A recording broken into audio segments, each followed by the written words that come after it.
Hi! Kamusta kamutanan? Ang ngalan ko si Adrian. Mastoryahanay naman kita pati sa pahamot. Ini nga pahamot nga luya ko istorya sa inyo subong tawag siya ang Noir, Alex Strem, for men. Iyan ni siya ni Lalik. Te, panlalaki ni siya, pero kung luyag mo siya suksukon, bahala ka pag gusto ka.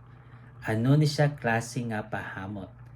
Bali, makahang nga makahoy nga hilamon. Amo na siya kung simutan.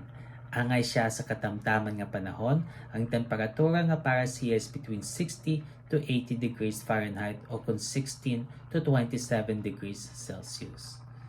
Te, ano ang iya nga mga nota? For the top, we have cypress, elemi resin, kag bergamot na ang cypress amo nang gahatag siya nga pagkakahoy nga hamot kag makusog siya, no? Tapos may elemi resin, balisagat sing elemi ginagamit para magkahang ang hamot. Na for the mid, we have Haitian vetiver, vetiver liwat, incense kag oris. Duha ka klase nga vetiver, bali kuskus kung tawag sa Pinas na tapos may incense siya gahatag sing pagkausok nga hamot. Kag for the base, we have benzoin, sandalwood, kag patchouli.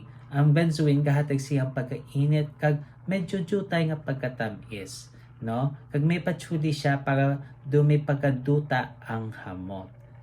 Na te kabay pa nga namian kamo sini nga pahamot kag kung may iban pa nga kamo nga pahamot nga luyag istorya sa akon ibilin lang sa comment section. Sa tuso naman, bye bye.